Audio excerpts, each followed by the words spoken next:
Assalamualaikum warahmatullahi wabarakatuh. Halo pemirsa, berjumpa kembali dalam podcast pengendalian administrasi pelaksanaan pembangunan daerah. Dalam hal ini, topik bahasan yang akan kita angkat adalah kebijakan pelestarian moda transportasi tradisional di daerah istimewa Yogyakarta. Senang sekali saya Cynthia Rina kembali hadir menjumpai Anda. Tentu saja sudah ada 3 narasumber yang akan membahas mengenai transportasi tradisional di daerah istimewa Yogyakarta. Akan saya perkenalkan satu persatu kepada pemirsa semua. Untuk yang pertama ada Kepala Bidang Angkutan Dinas Perhubungan Daerah Istimewa Yogyakarta, ada Bapak Wulan Sabto Nugroho SSIT MT. Selamat siang Bapak. Selamat siang Cynthia. Iya, dan ada dari Asisten Perekonomian dan Pembangunan Setda DIY Bapak Dr. Andastri Saktiana MSI. Selamat siang Pak Tri. Termayam, sehat bahagia Mbak Cynthia. Yes, alhamdulillah. Dan dari Komisi C DPRD DIY ada Bapak Aslam Ridho. Selamat siang Pak Aslam. Selamat siang Mbak Cynthia. Semoga kita semua sehat. Sehat. Bahagia. Bahagia. Dan kita juga akan membahas mengenai transportasi tradisional di DIY, di mana pemirsa keberadaan becak dan andong sebagai sarana transportasi tradisional masyarakat ini merupakan bagian yang tidak bisa dipisahkan dari identitas Yogyakarta sebagai pusat budaya. Namun seiring dengan perkembangan zaman, keberadaan becak dan andong yang beroperasi di Yogyakarta ini sendiri semakin berkurang dan digantikan dengan moda transportasi modern yang saat ini jumlahnya semakin terus bertambah dan memenuhi untuk ruang jalan. Nah, upaya ini juga dilakukan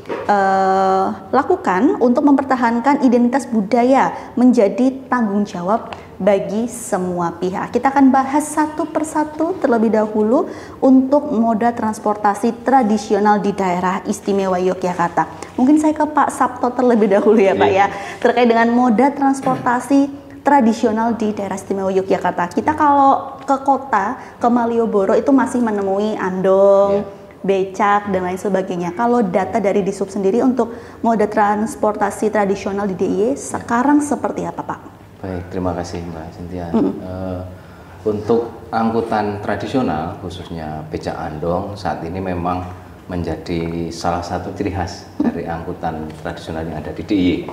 Ya walaupun di daerah-daerah lain juga kita jumpai becak, tetapi becak di Yogyakarta ini adalah becak yang khas gitu. Kita memiliki ciri khas tertentu dan secara pemerintah daerah ini sebenarnya juga sudah berupaya untuk mempertahankan kelestarian becak andong ini Mbak.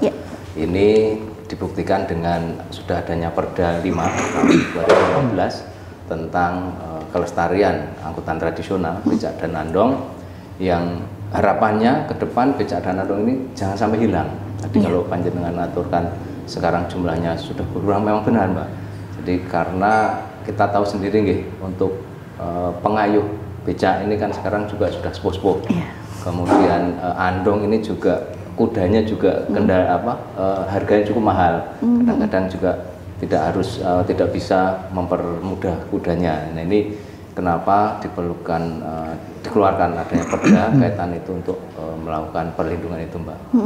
Seperti itu Mbak. Oke, baik dari Pemda DIY sendiri dan juga kabupaten kota ya dalam pelaksanaan pendataan, lalu pendaftaran jenis, jumlah dan penetapan wilayah operasi sesuai dengan kewenangannya saat ini seperti apa Pak Sabto? Jadi sesuai dengan TUSI memang untuk pendataan, kemudian pemberian izin operasi untuk angkutan becak dan andong ini ada di pemerintah kota, kabupaten kota.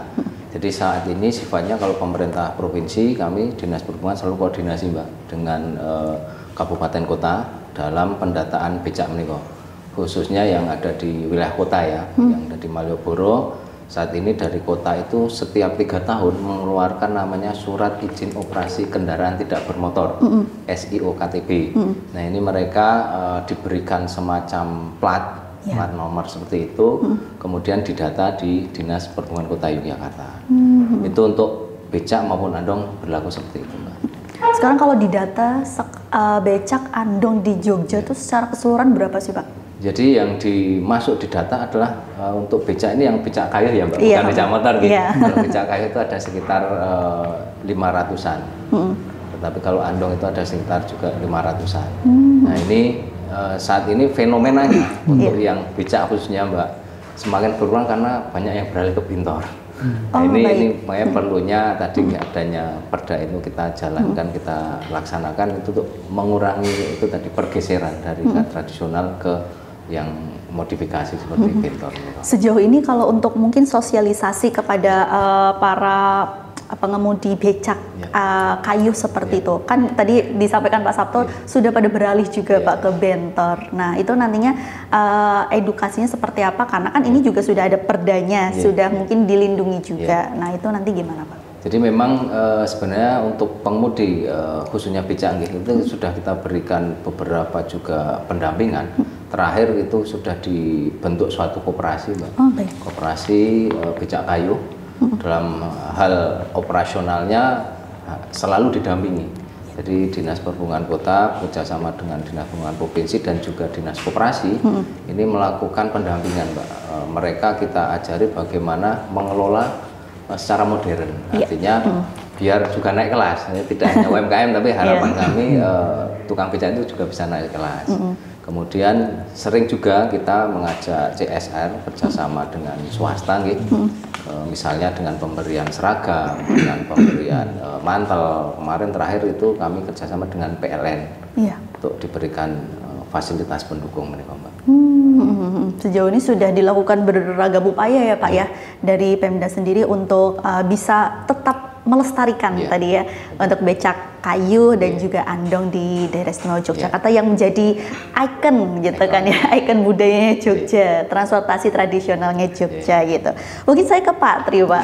Nah untuk kebijakan nih Pak dan strategi yang dilakukan dari Pemda DIY sendiri agar mungkin permasalahan transportasi tradisional gitu kan, biasanya mungkin ada gesekan dari becak kayu dengan becak motor ataupun sebagainya agar dapat bisa diselesaikan gitu Pak Tri.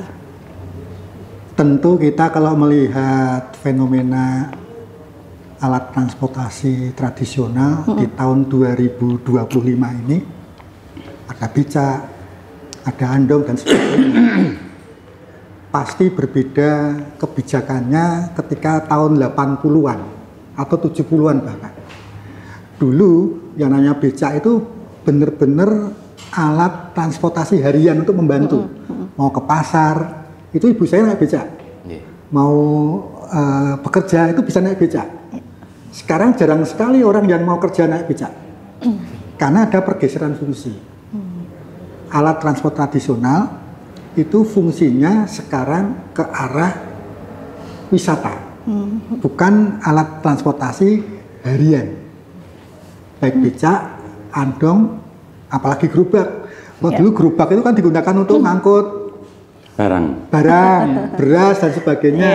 Kalau sekarang untuk ngangkut wisatawan. Jadi kita tidak ingin bahwa alat transportasi tradisional itu punah dengan cara menggeser fungsinya ke alat transport demi pariwisata. Kalau alat becak, kemudian andong, gerobak untuk transportasi biasa, jelas nggak nutup. Biaya operasionalnya nggak nutup. Sekarang ini terus terang saja, teman-teman yang becak tradisional itu kan paling-paling narik becak itu cuma 20 ataupun 30 ribu rupiah per hari. Satu kali tarian. Dia ngejar komisi dari toko bakpia. Itu yang dikejar untuk pariwisata seperti itu. Jadi harus ada pergeseran pemaknaan tentang melestarikan alat transport tradisional. Itu bagian dari budaya kita, bagian dari sejarah transportasi kita. Dan tidak hanya di Jogja,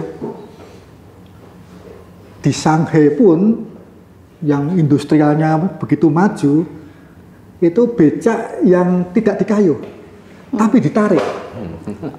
Manusia ya? Manusia ada. Ya. Tapi ya Sampai bukan sekarang ya, Pak, ya? ya bukan untuk transportasi, tapi untuk Wisata. wisata. Nah, becak kita juga semacam itu. Nah, kita lestarikan bentuknya, kan ciri becak Jogja itu lain dengan becak Surabaya. Lain pula dengan becak Jakarta yang sudah punah. Jadi dulu di Jakarta pemerintahnya itu melarang becak. Baik. Karena moto DKI itu kan BMW, bersih, manusiawi, dan berwibawa. Becak itu dianggap nggak bersih, tidak manusiawi, dan tidak berwibawa gitu. Jika seluruh becak diangkut truk dimasukkan ke laut, jadi rumpon. Kita tidak. Ya. Kita punya cara pandang yang berbeda tentang becak itu. Tetap kita lestarikan untuk fungsi yang berbeda, bukan hanya transportasi harian, tapi lebih ke arah pariwisata seperti itu. Kalau melihat pariwisata di DIY ini kan juga semakin banyak ya. Ada becak, terus habis itu ada andong juga yang mungkin semakin diminati. Tapi yang lebih meminati ini ya masyarakat yang luar datang ke Jogja ya seperti itu. Nah itu saat ini apakah ada peningkatan pandangan mereka, oh kalau ke Jogja nih afdolnya kalau keliling kota ya pakai andong, pakai becak atau seperti apa Pak? Ya kita menempatkan pengayuh becak, kemudian kusir itu sebagai semacam guide pariwisata, bukan sekedar pengayuh. Sehingga Dinas Pariwisata juga menyentuh pengetahuan-pengetahuan tentang kepariwisataan. Ketika lewat alun-alun dia bisa bercerita soal alun-alun, melintasi Tugu bisa cerita soal Tugu dan sebagainya dan sebagainya. Jadi fungsinya itu bukan sekedar mengantarkan dari titik A ke titik B, tapi menjelaskan proses perjalanan itu ada apa. Itu kita berikan edukasi pada kusir maupun pengayuh becak seperti itu. Fungsinya ke arah sana. Seperti itu. Tapi kadang kita juga ini ya mendengarkan kadang ada tukang becak kayu yang bisa bahasa Inggris gitu ya. Oh bisa ini juga ya bisa memberikan informasi kepada para wisatawan yang datang ya, terutama yang mungkin mancanegara yang penasaran apa ini gitu kan, apa transportasi apa ini gitu. Ternyata tukang becaknya juga bisa bahasa Inggris. Itu juga didorong Pemda DIY ya Pak ya. Baik, dan ini juga menjadi salah satu identitas yang paling utama masuk Jogja, terutama di kota seperti itu, agar nantinya masyarakat juga paham, oh keberadaan ini tetap harus lestari gitu kan ya, tidak bisa digantikan dengan apapun untuk identitas budaya di Yogyakarta. Nah, mungkin ke Pak Aslam nih Pak. Tadi sudah mendengarkan Pak Sabto, Pak Tri sudah berbicara mengenai transportasi tradisional di DIY yang sudah ada perdanya, sudah memaksimalkan agar ini tetap bisa berjalan, terutama tidak hanya transportasi harian, tetapi juga mendongkrak pariwisata seperti itu. Kalau untuk pengembangan dan juga terkait perda untuk transportasi tradisional ini sendiri, apa yang dilakukan dari Dewan ini Pak? Jadi ini cerita dulu ya. Tadi Pak Tri itu ngambil cerita contoh DKI. DKI itu meskipun dulu ya aktual BMB tak keluar, tapi kalau diteropong dari sisi sekarang kayaknya kok ramah manusiawi banget. Karena jaraknya jauh gitu. Uang gitu. Nah Jogja menurut saya, Jogja ini bukan diberikan keistimewaan itu bukan karena area saja, tapi karena memang penghuninya sudah istimewa. Salah satu istimewa itu masyarakat Jogja sudah ada kesadaran dari dulu gitu untuk melestarikan tradisi dan budaya. Nah dalam perkembangannya salah satu ada tradisi budaya itu alat transportasi. Alat transportasi itu kalau dulu yang dikenal tadi Pak Tri ketika itu kan ada becak, ada andong, ada gerobak. Pak Tri tinggalnya di kota, saya tinggalnya di desa. Dulu itu waktu subuh jarak jalan raya dengan rumah saya itu kira-kira 150 sampai 200 meter. Tapi baru subuh itu cik-cak kerungu, jarak 200 meter itu kerungu. Terus nek anak gerobak lewat kelontrong itu terdengar. Artinya memang waktu itu alat transportasi yang eksis keberadaannya waktu itu beroperasional. dalam perkembangannya kemudian moda transportasi tradisional ini rodok dalam tanda petik kesingkang-singkang dengan adanya moda transportasi modern, sehingga kadang-kadang di jalanan itu ada stigmatisasi dari masing-masing pihak. Sing di mobil rumangsa wah iki gerobak karo andong nyepet-nyepet di dalan. Iki ngono iso banter dadi rasa banter iki. Sing andong kok serandong ya ngono. Dumeh.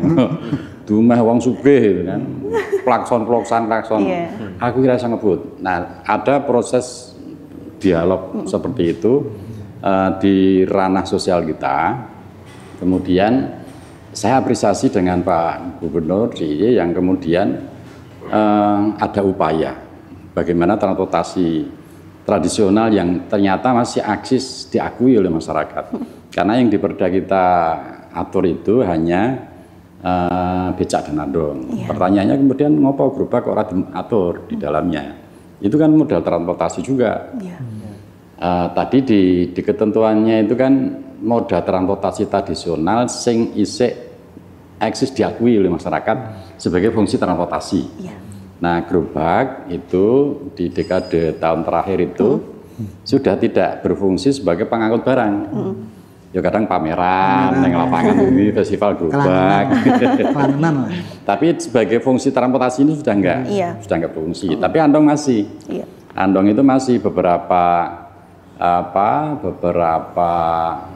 masyarakat yang di daerah selatan itu yang tidak terjangkau alat transportasi umum yang mereka bawa barang banyak itu masih pakai andong.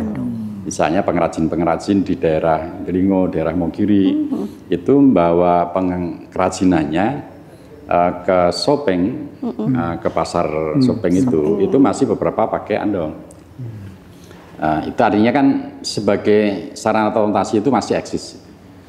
Nah, pemerintah provinsi kemudian dalam kajian sosiologisnya itu mengakomodir itu dalam konteks kita sebagai daerah yang punya label budaya.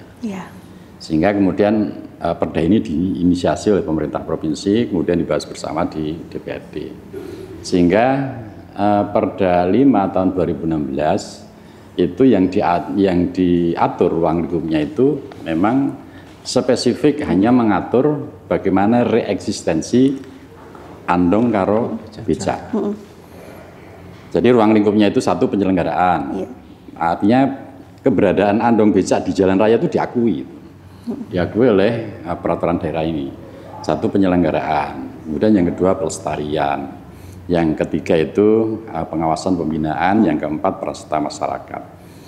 Ruang lingkup Perda ini intinya garis besarnya adalah memberikan pengakuan kepada moda transportasi tradisional bahwa mereka punya hak juga untuk dilestarikan. Mereka punya hak untuk ditata di sistem transportasi lokal DIY. Itu ruang lingkup yang diatur di dalam Perda. Kemudian juga peran serta masyarakat. Itu yang yang ada di dalam peraturan daerah. Tujuannya apa? Dibikin peraturan daerah itu. Tujuannya satu, memastikan bahwa tata kelola transportasi moda tradisional tadi itu di area jalan di wilayah Provinsi Daerah Istimewa Yogyakarta itu tertata. Karena kalau misalnya kemarin itu sebelum pemerintah provinsi menginisiasi Perda ini, kan andong itu kemudian neng bimbi loh, sanggon-gon ora ketoto itu. Karena mereka tidak merasa duwe digatekke gitu, karena keberadaannya belum. Nah sekarang setelah adanya Perda ini, alhamdulillah secara pelan-pelan penataan yang terkait dengan moda transportasi nasional ini sudah mulai tertata, sehingga menjamin terlaksananya penyelenggaraan transportasi terkait dengan moda transportasi tradisional itu. Kemudian yang kedua tujuannya Perda ini kenapa dibikin, menjamin pelestarian moda transportasi itu. Maka tadi Pak Asisten Pangandikan nek tahun 70 itu fungsinya memang pure untuk transportasi. Nek saiki kemudian dikudokke kowe mung fungsi transportasi tok. Ya ndak bisa. Maka kemudian kontekstual tahun 70 dengan 2025 ini harus diterjemahkan dengan baik. Nah, kebetulan Jogja ini menjadi kunjungan wisatawan, baik dalam negeri maupun luar negeri. Salah satu yang menjadi modal pengembangan pariwisata di Yogyakarta itu karena Yogyakarta punya budaya. Jadi kalau sekarang itu kunjungan wisata tertinggi Bali. Pemerintah provinsi melalui Dinas Pariwisata cita-cita tahun 2045 itu Indonesia itu kunjungan wisatanya serang Bali meneh iso, tapi Jogja. Bahkan cita-citane Pak Gubernur bukan hanya Indonesia, Asia Tenggara. Asia Tenggara itu kunjungan tertingginya Jogja itu. Ini kan salah satu karena Jogja punya modal itu namanya budaya. Sekarang dicek saja daerah kota kunjungan wisata sing ana budayanya, dia akan establish itu. Keberlanjutannya bisa terjamin sepanjang potensi-potensi budaya itu dielaborasi dalam ruang-ruang ekonomi, dalam ruang-ruang pemberdayaan masyarakat. Nah, karena Jogja punya modal budaya itu, maka terkait dengan transportasi tradisional itu Pak Gubernur, pemerintah provinsi dengan perda ini bagaimana menjamin kelestarian dua moda transportasi tradisional itu tetap terjamin kelestariannya. Soal kemudian lestari kayak bentuk piye, tentu kan 2025 mungkin sudah tidak aktual bagi generasi 45 besok. Mungkin perlu perda ini perlu disempurnakan. Hari ini formatnya seperti ini. Mungkin besok 10 tahun, 20 tahun ke depan konsep penataan pelestarian hari ini mungkin sudah tidak aktual, sempur lagi besok. Tapi intinya adalah pelestarian.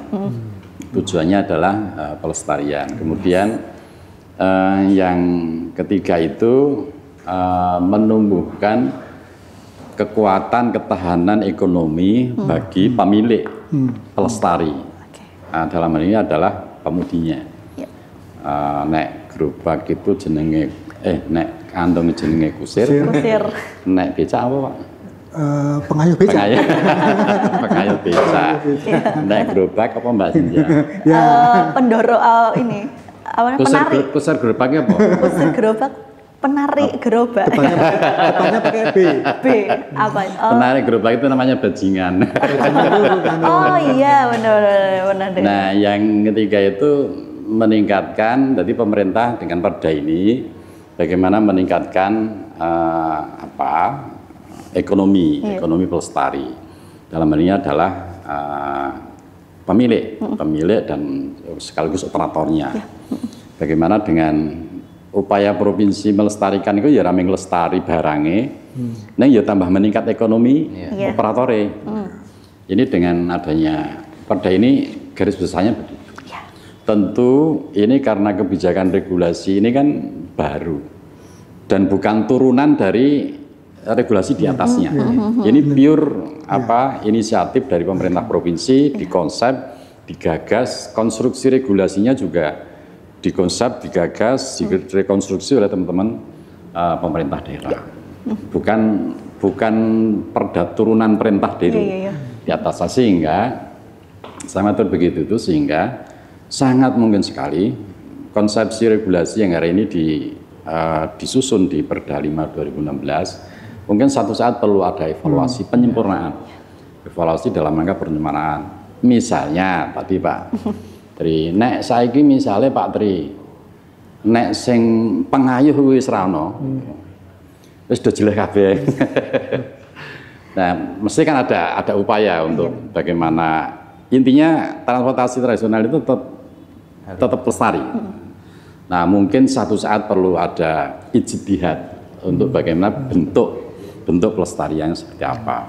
Karena seperti tadi pemaksaan Andong tahun 2070 harus berfungsi transportasi, hari ini nggak bisa. Kemudian tahun 2025 tadi dari Dinas Perhubungan sampaikan beberapa sudah mengajukan migrasi dari kayu ke mesin. Nah, gitu ya. itu kan realitas sosial ya, realitas sosial dalam konteks pelestarian itu ternyata dihadapkan pada realitas sosial itu. Nah, kalau 2025 ini kebijakan Perda 5 2016 di dalam pasal ketentuan umum itu disebutkan ditarik oleh orang atau hewan. Nah, mungkin klausula ini juga 10-20 tahun yang datang mungkin perlu dikaji ulang gitu. Yeah. Karena tadi kalau konsep hari ini harus dipaksakan pada 20 tahun sesuk sangat teko. Ya saiki sudah ra gelem ya sini. Sikile kan kayu ora gelem bisa. Baik. Nah, tentu sekali lagi ini konsep regulasi ini pure murni gagasan dari ide kreativitas lokal daerah yang tentu dalam tanda petik ada kurang sempurnaan. Yang ke depan perlu ada evaluasi dan penyempurnaan. Baik, gitu tadi kita juga sudah bisa ada gambaran ternyata ini juga menjadi inisiasi dari pemerintah daerah untuk bisa melindungi para pemilik transportasi tradisional yang ada di daerah istimewa Yogyakarta, utamanya adalah dalam untuk pelestarian seperti itu. Nah, kita akan melanjutkan kembali pemirsa untuk podcast pengendalian administrasi pelaksanaan pembangunan daerah sesaat lagi.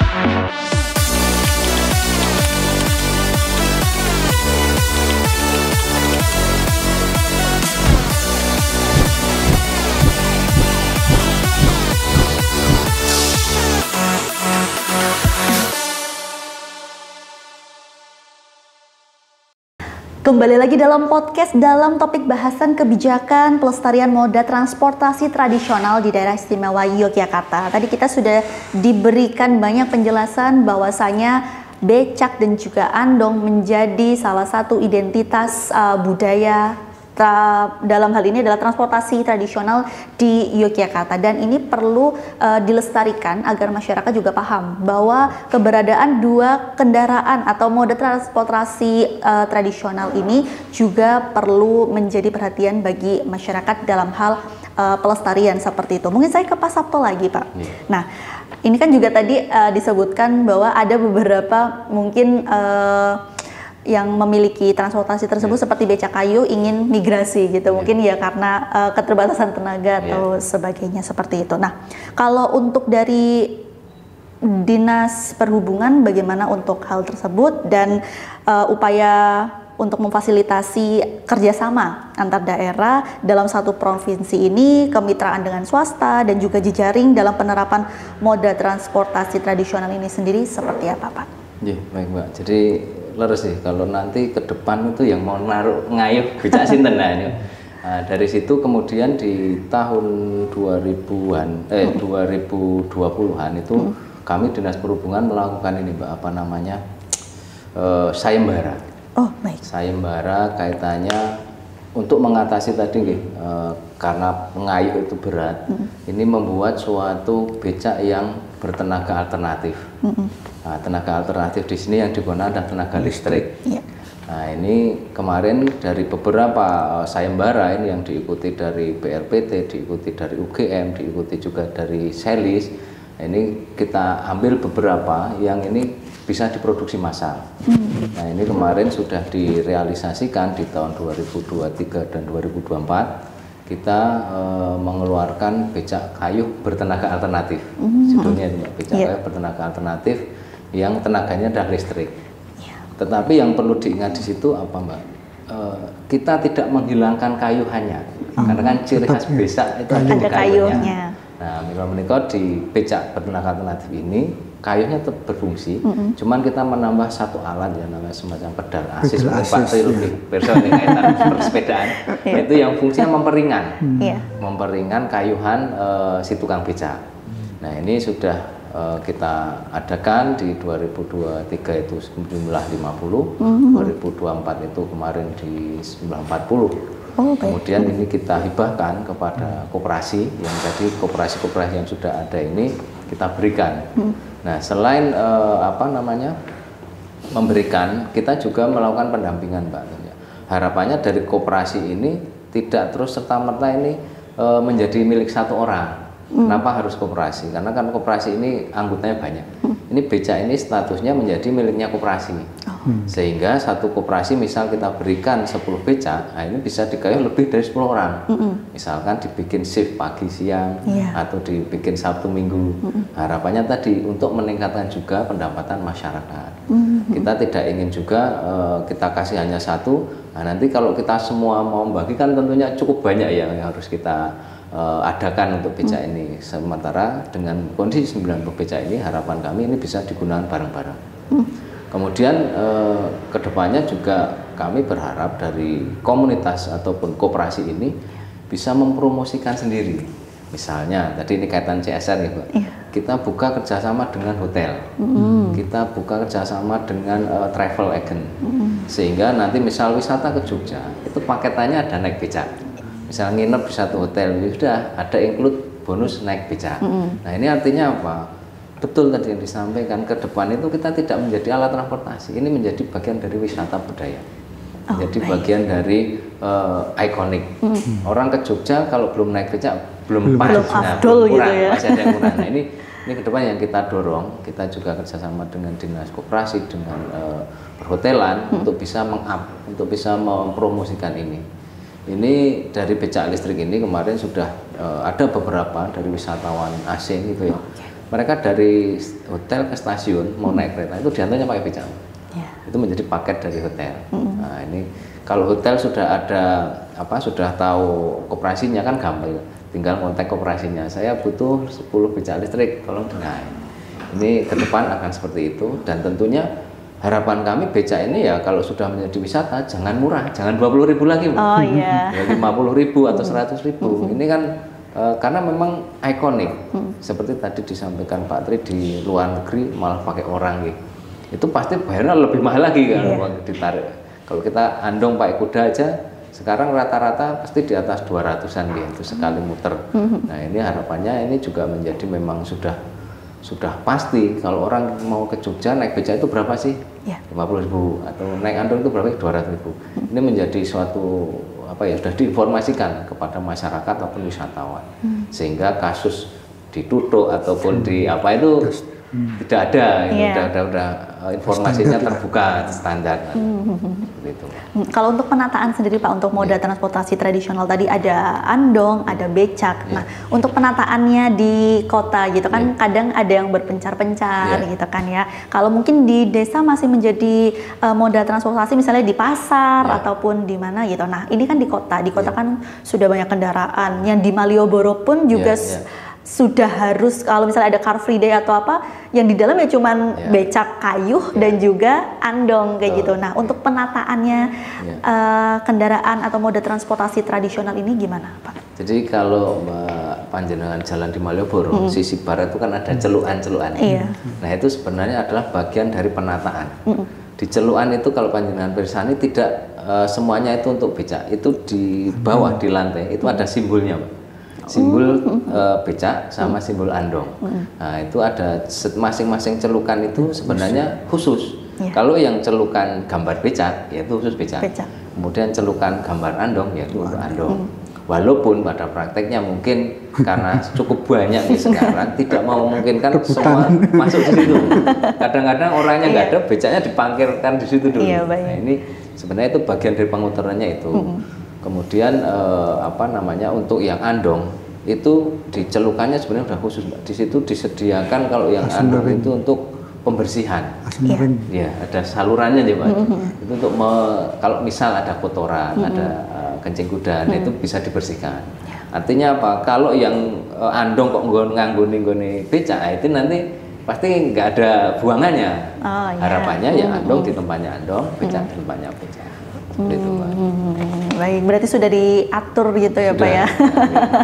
Jadi orang-orang kalau mau nyari becak atau nyari andong ya sudah di situ ada tempatnya, jadi tidak perlu kemana-mana lagi gitu ya. Kalau di kota gitu kan ya, apalagi mereka juga menawarkan untuk ke tempat-tempat wisata tertentu tadi ke sentra bakpia, mau dianterin beli kaos-kaos batik ataupun baju batik kayak gitu. Nah ini kan juga kadang ada gesekan ya Pak dari tradisional sama yang migrasi gitu. Katakanlah di sini adalah becak motor yang ingin juga berada di kawasan yang memang sudah diatur gitu kan ya dari Dinas Perhubungan. Nah ini nantinya gimana Pak untuk mengatur hal itu? Jadi kemarin di kami proses hibah ini Mbak, kita melibatkan dua-duanya. Jadi mereka kita lebur di dalam koperasi itu, koperasi becak kayu dan koperasi becak motor. Ini dua-duanya kita kasih Mbak, supaya tidak ada iri, tidak ada apa ya, kayak dikasih aku enggak, sama-sama kita kasih.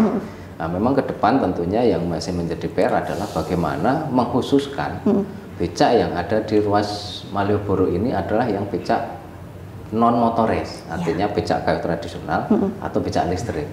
Ini tadi menyambung Pak Aslam, mungkin ke depan kita perlu aturan yang khusus bisa mengatur yang boleh masuk di situ siapa sih. Mungkin Bitor boleh tapi ya disirip-sirip. Khusus yang di Malioboro, apalagi Malioboro adalah sumber filosofi menjadi warisan dunia, kita harus benar-benar jaga. Jangan sampai suatu saat ini hilang malah nanti yang kayunya ini tinggal ganti Bitor standar. Ini yang ke depan masih menjadi PR kita semua. Tentunya kami selalu akan koordinasi dengan Dinas Perhubungan Kota juga, karena secara kewilayahan, kaitan pendataan, kaitan pengaturan wilayah operasi, kemudian ada penentuan tarif, itu ada di Dinas Perhubungan Kota. Kami sifatnya hanya koordinasi dan selalu pendampingan seperti itu.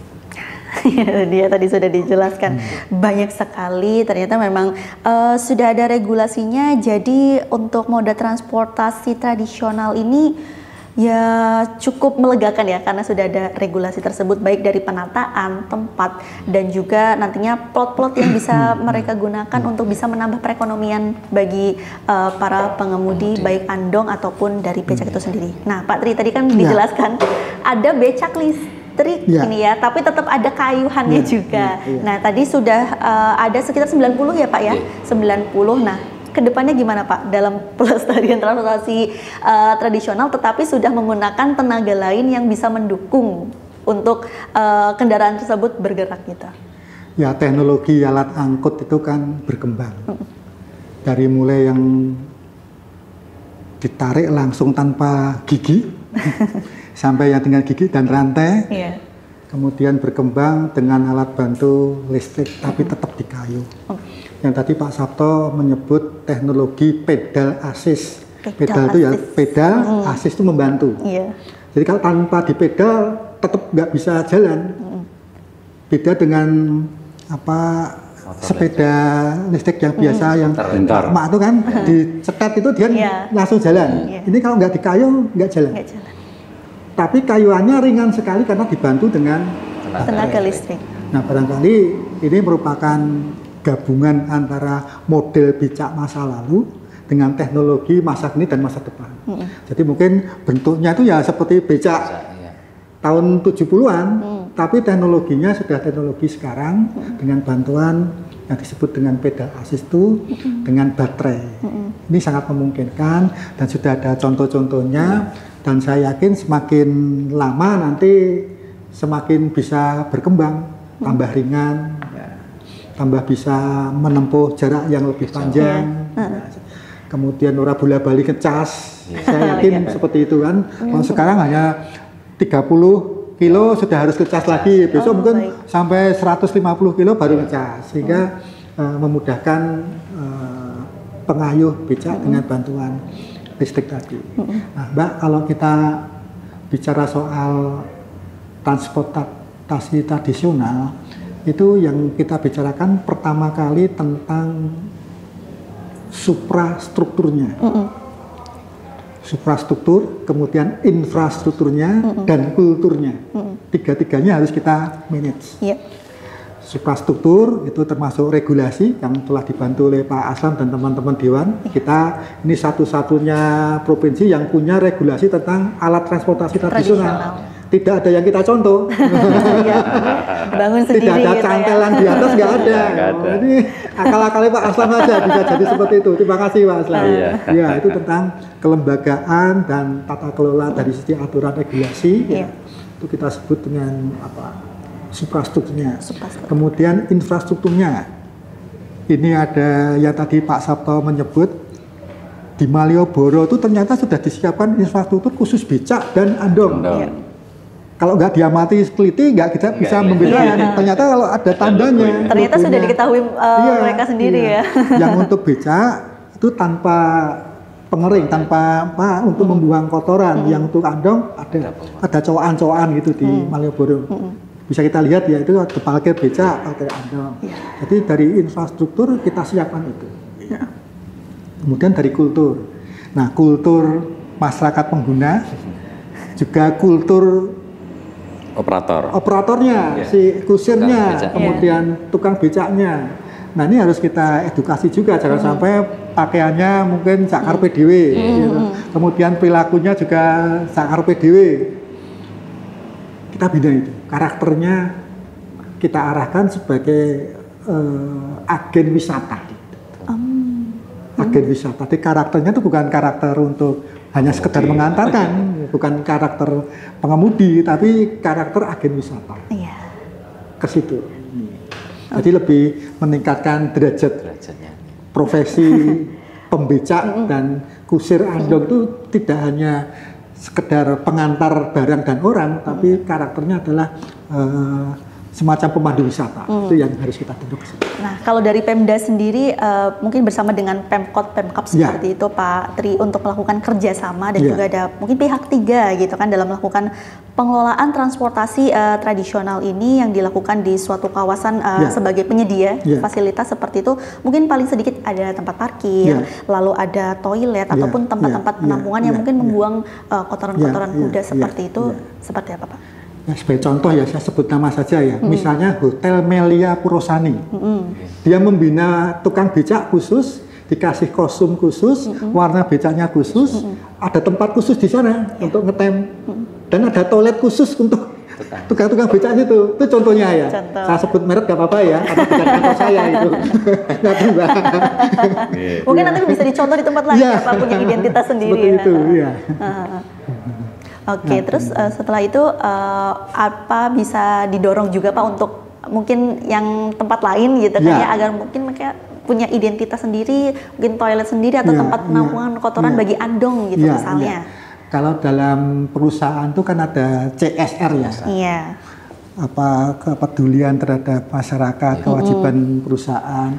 Nah, salah satu dari CSR itu kita bisa arahkan untuk membina alat transportasi tradisional seperti itu. Itu dia tadi. Nah, kalau dari Pak Aslam, Pak, tadi sudah dijelaskan ya bahwa sebenarnya memang tempat khusus untuk pebecak dan juga andong pun juga sudah ada gitu kan ya. Mungkin ada beberapa hal yang bisa menjadi fokus juga dalam meningkatkan fasilitas ataupun hal-hal lainnya mungkin dari segi infrastruktur dan lainnya gitu Pak. Ini kan kita sepakat bersama bahwa ini gagasan regulasi ini perlu penyempurnaan dalam proses berjalannya. Artinya daya dukung untuk penguatan baik bagi operatornya maupun bagi wisatawannya dan masyarakat sekitarnya itu memang perlu ada support dukungan ya. Khususnya terkait dengan fasilitas, misalnya penguatan literasi digital untuk operator. Kita ini di Dinas Pariwisata punya Visiting Jogja, di Dinas Koperasi UMKM punya Cibakol. Kemudian di beberapa OPD itu sudah punya aplikasi-aplikasi digital, yang tentu ini harus disatukan, dikonekkan dengan operator dan pelaku transportasi tradisional. Kalau dulu itu stigmatisasinya, nek sopir grup, sopir andong, sopir beca itu stigmatisasinya itu sakar dewe.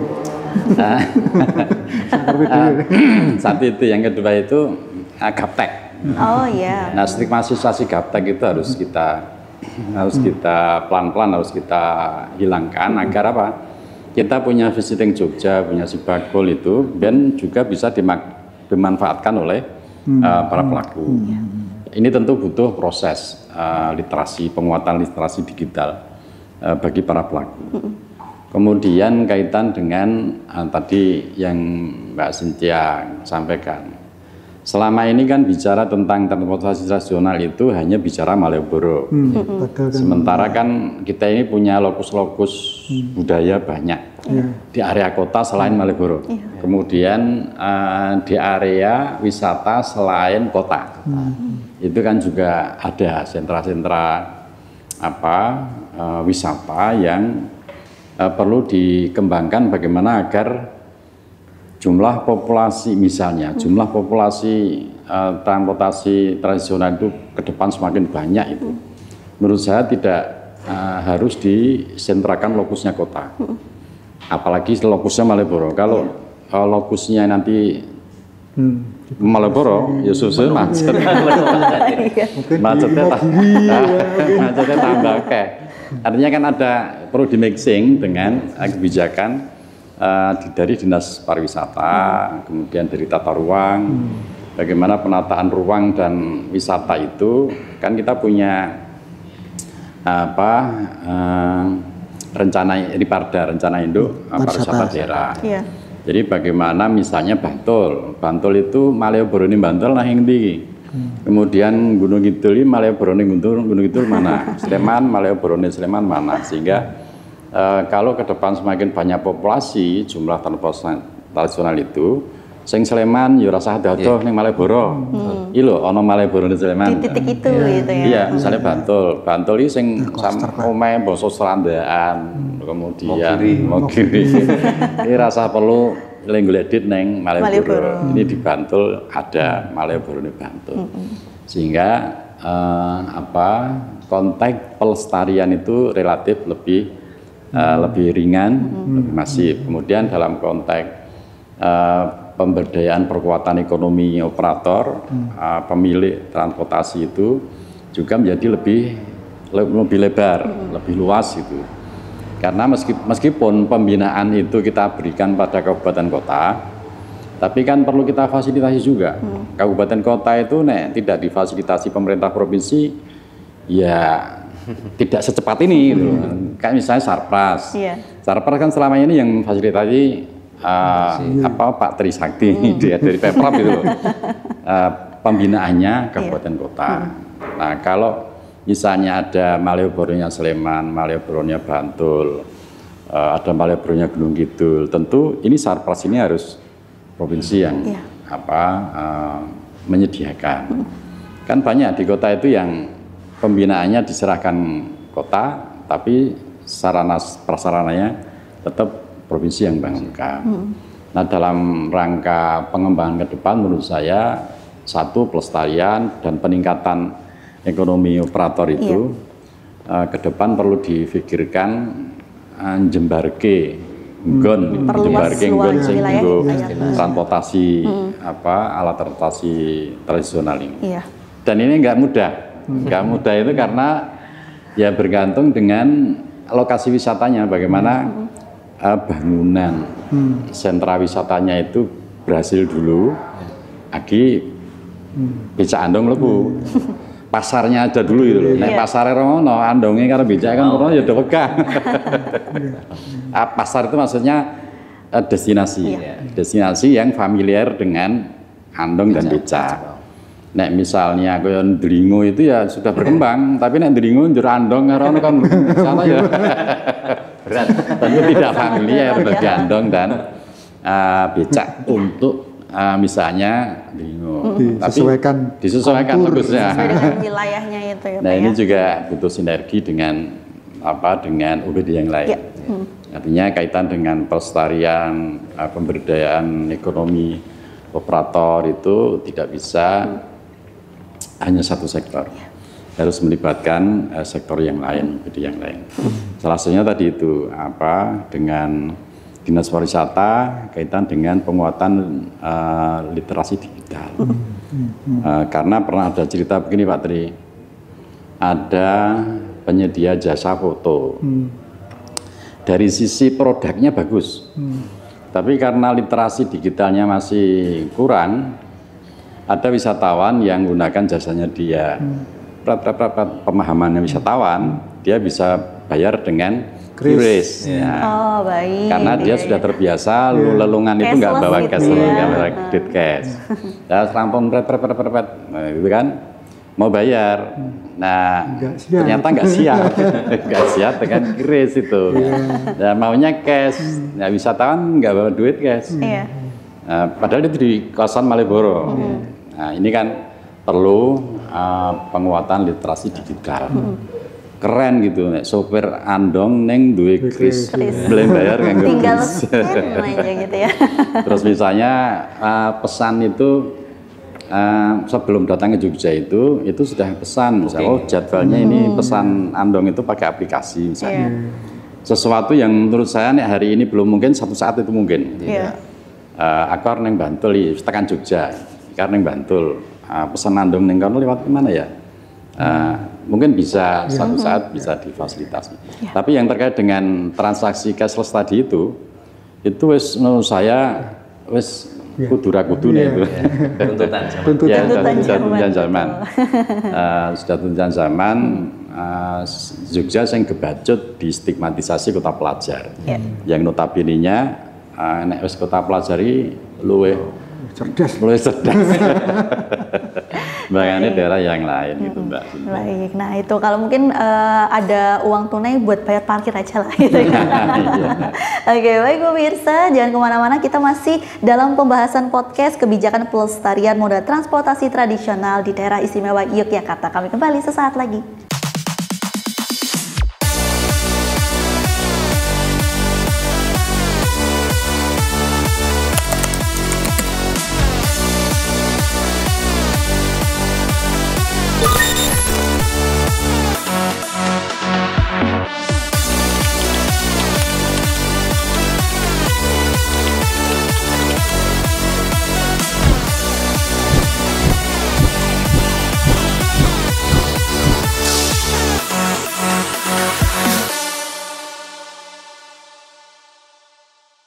Pemirsa, berbicara mengenai kebijakan pelestarian moda transportasi tradisional di daerah istimewa Yogyakarta ini mungkin tidak habisnya ya, karena kita dalam upaya pelestarian ada becak dan juga andong yang perlu kita ketahui bersama. Dua transportasi tradisional ini sudah menjadi ikon budayanya Yogyakarta, dan bagaimanakah nanti kita sebagai masyarakat dan juga yang punya regulasi dari pemerintah daerah agar bisa memfasilitasi transportasi tradisional ini menjadi lebih berkembang dan juga lebih lestari. Nah, saya ke Pak Sabto lagi ini ya, Pak, upaya yang dilakukan saat ini untuk transportasi tradisional seperti itu dari Dinas Perhubungan sendiri untuk memfasilitasi penyelesaian permasalahan transportasi tradisional tersebut, dan juga upaya yang sudah dilakukan Dinas Perhubungan agar transportasi ini tuh tetap lestari dan juga semakin banyak diminati juga nih oleh para mungkin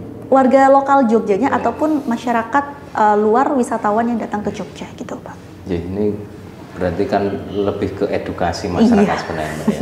Kalau kami dari pemerintah, dari aturan sudah menyiapkan, tinggal berarti kita edukasi ke masyarakat. Jadi saat ini yang perlu kita informasikan yaitu jangan sampai kita itu kehilangan apa yang menjadi warisan dari simbah-simbah dulu.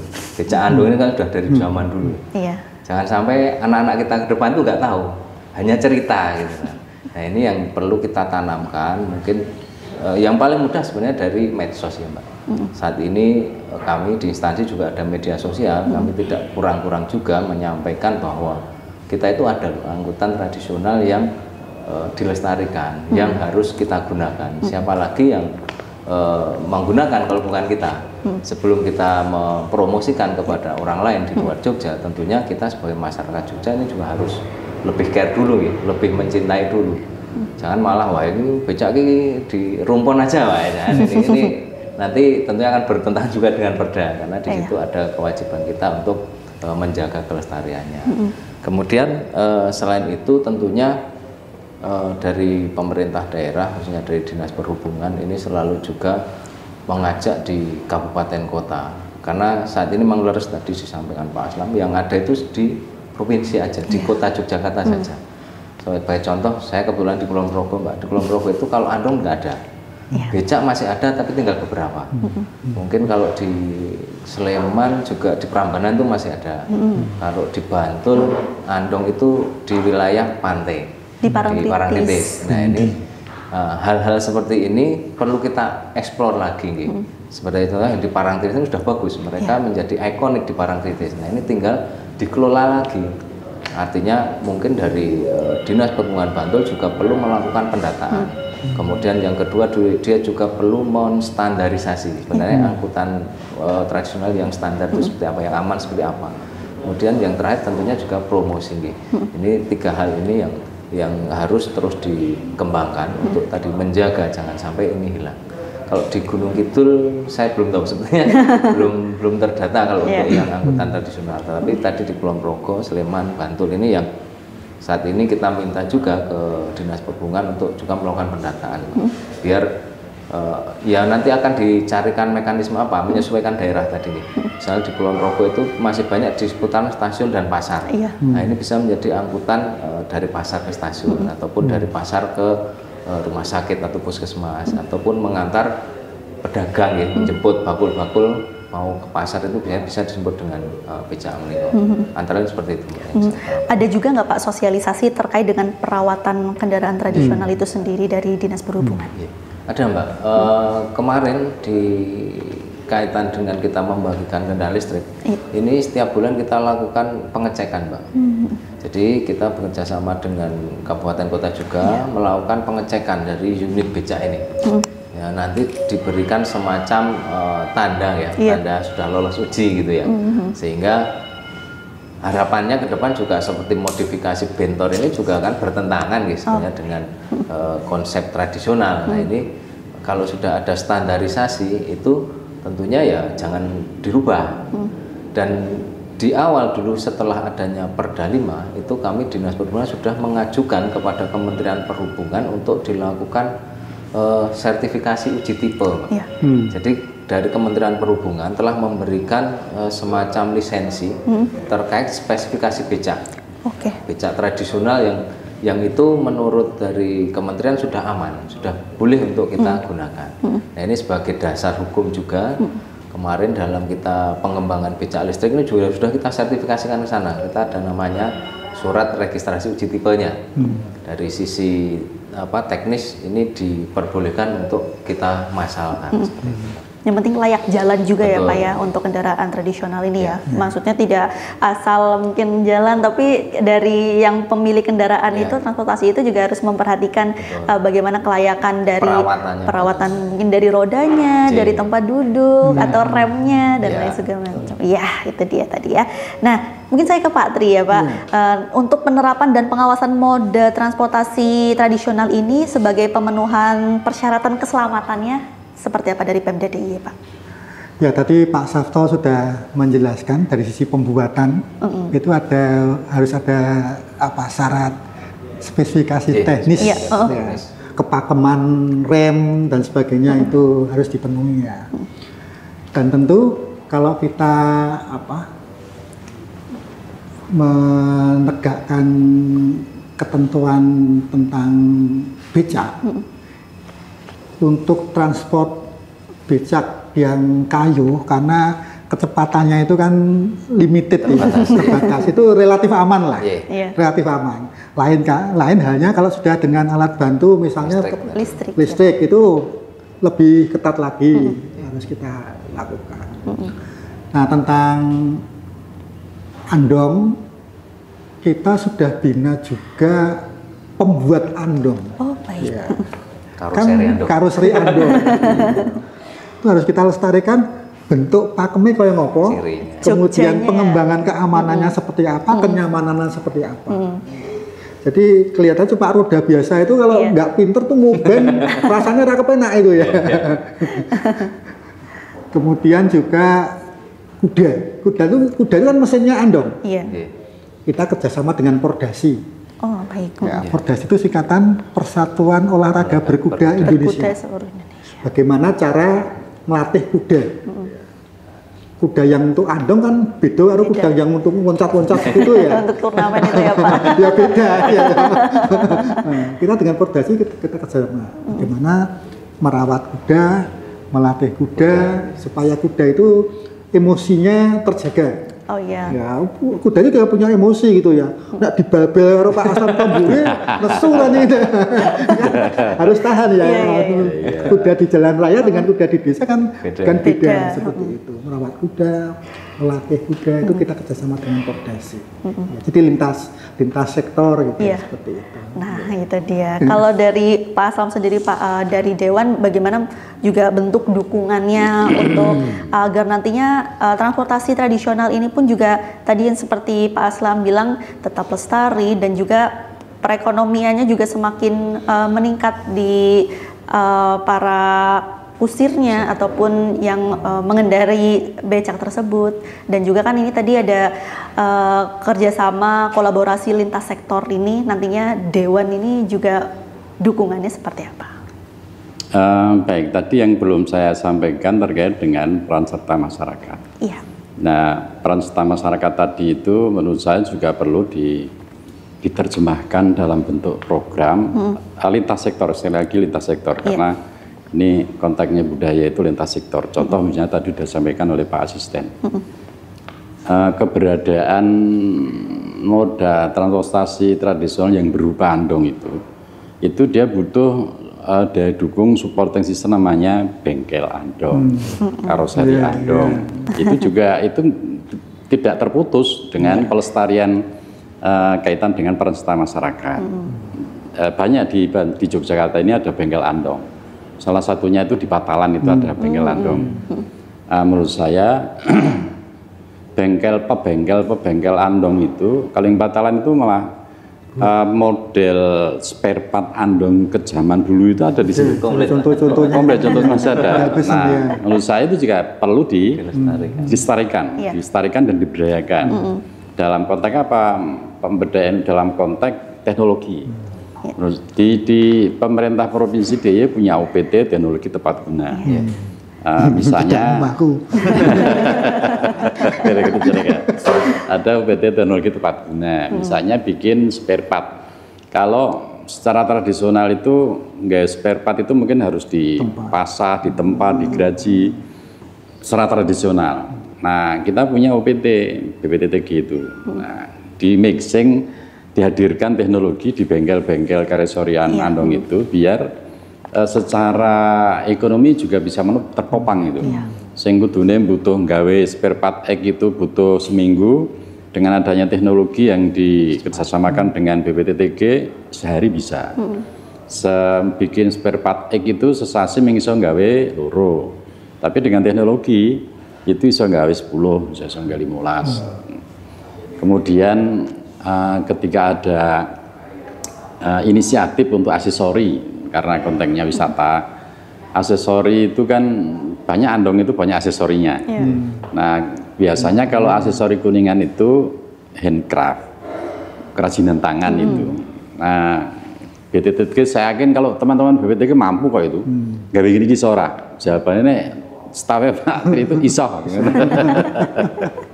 Gawe mesin ini iso, bisa semua di BPTTG itu. Nah, menurut saya supporting terhadap daya dukung ini juga perlu diperkuat. Karisori, bengkel, itu perlu juga diperkuat. Kemudian yang lain-lain yang mendukung lestarinya andong dan becak. Kemudian juga peran serta masyarakat itu bukan hanya kesiapan pengemudi atau operator, tapi juga masyarakatnya. Jiwa kepariwisatanan yang berbasis budaya itu juga harus ditumbuhkan. Jadi misalnya saya kusir, ya kan saya bawa wisatawan di belakang. Tengah-tengah ngusir itu disalip karena mobil, ndate ngelakson seru. Miso. Bajingan di belakang saya ada wisatawan. Karakternya piye to iki? Ada wisatawan. apapun sing tak omong itu mengganggu. Iya. Mengganggu kenyamanan wisatawan saya yang saya bawa itu. Ini dari perspektif operator.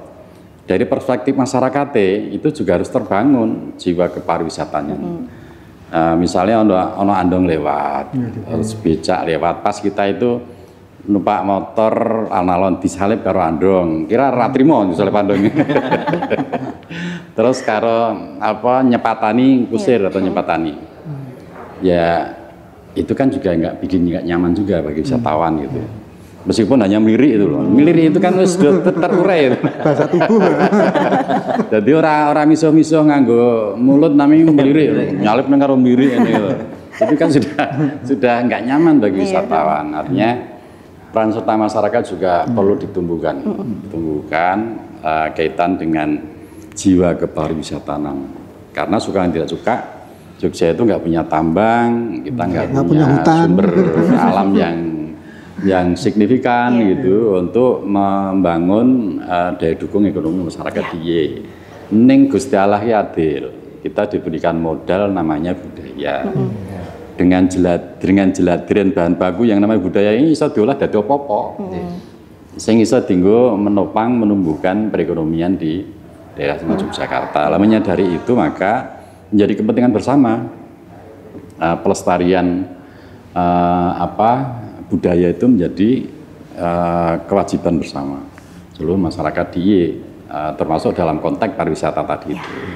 Itu dia tadi. Kita juga sama-sama ya sebagai masyarakat juga bahu-membahu untuk pelestarian moda transportasi tradisional yang ada di Yogyakarta, daerah istimewa Yogyakarta, 4 kabupaten 1 kota. Nggak cuman fokus di kota ya, tapi semua punya potensial untuk melestarikan moda transportasi tradisional itu sendiri. Nah, singkat saja untuk closing statementnya, harapan ke depan dalam pelestarian moda transportasi Yogyakarta ini sendiri dari Pak Sabto. Dari kami tentunya ini sudah ada aturannya, kemudian sudah ada barangnya. Nah, ini tinggal kita bagaimana kita untuk tetap menjaganya, merawatnya, dan menggunakannya. Itu aja. Pak Tri Saktiana. Ayo kita kembali menikmati andong dan naik becak ke tempat wisata di Jogja yang semakin istimewa. Ayo, Pak Aslam. Kalau saya kan dalam rangka perda tadi ya, dalam rangka lintas perda itu kuncinya adalah kolaborasi. Kolaborasi lintas sektor, kolaborasi dengan masyarakat, kolaborasi dengan para pelaku operator. Itu saja. Ayo kita sama-sama melestarikan becak dan andong sebagai warisan budaya di daerah istimewa Yogyakarta. Baik, terima kasih untuk narasumber yang sudah hadir pada kesempatan hari ini.